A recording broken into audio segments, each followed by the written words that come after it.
तो हमने जो है अब कैबिनेट के अंदर प्रस्ताव ले आए हैं, उसमें हमने सारे ठेके छोटे छोटे ठेके कर दिए हैं, जिससे कार्यकर्ताओं को काम मिले और हमारी जो इकॉनमी बूस्ट हो। सतपाल महाराज का ये बयान उत्तराखंड की सरकार और बीजेपी संगठन के गले की हड्डी बन गया है और खुद सतपाल महाराज अब निशाने पर हैं। सतपाल महाराज ने क्या वो बात कह दी जो शायद सार्वजनिक नहीं करनी चाहिए थी? क्या सतपाल महाराज ने ऐसा कह दिया जिसकी वजह से अब किरकिरी आने वाले दिनों में समूची पार्टी की समूची सरकार की होती रहेगी?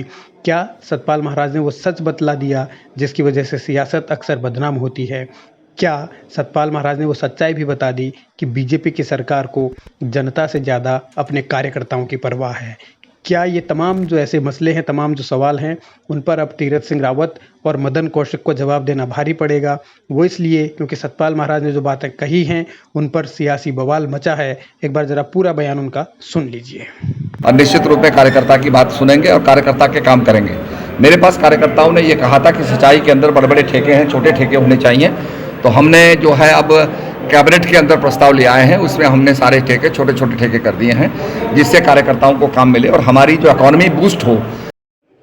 पार्टी कार्यकर्ताओं को ठेका दिलाने के लिए क्या सरकार नीतियों में बदलाव कर रही है? क्या कैबिनेट से कोई ऐसा प्रस्ताव पास होगा जो बीजेपी के कार्यकर्ताओं को ठेका दिलाएगा ताकि उनकी इनकम हो सके और सतपाल महाराज का ये मनी बूस्ट का फॉर्मूला काम कर सके? इसी पर कांग्रेस को मौका मिला है, वो निशाना साध रही है, सवाल पूछ रही है और अपने आरोपों को सही भी बता रही है जो भ्रष्टाचार से जुड़े हुए हैं। कि राज्य की सरकार जो आरोप हम लगाते थे कि आकंठ भ्रष्टाचार में डूबी है, अब यह सिद्ध हो गया है कि अपने पार्टी के कार्यकर्ताओं को फायदा पहुंचाने के लिए, उनको ठेके देने के लिए कैबिनेट में प्रस्ताव आ रहे हैं और उसका ऐलान मंत्री ऑन कैमरा कर रहे हैं।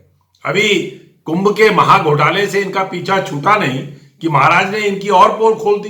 देखिए, पूरे प्रदेश के अंदर इस समय भारतीय जनता पार्टी का जो राज चल रहा है, इस राज्य में लगातार भ्रष्टाचार के मामले सामने आ रहे हैं। भ्रष्टाचार का मुद्दा उत्तराखंड की राजनीति में हमेशा से हावी रहा है और इस बार भी चुनाव से ठीक पहले जिस तरीके से एक के बाद एक नए इश्यूज, नए मुद्दे सामने खड़े हुए हैं, जिससे सरकार की साख पर, सरकार के दामन पर दाग लगा है, उससे साफ है कि भविष्य में यानी चुनाव के दरमियान ये मुद्दे बहुत गंभीरता से उठेंगे और बीजेपी को इसका कितना खामियाजा भुगतना पड़ेगा और सतपाल महाराज ने जो बातें कही हैं उनका कितना असर होगा। ये तमाम ऐसे मुद्दे हैं जिनका फैसला संभवतः अब जनता की अदालत में ही सबसे बेहतर हो सकता है।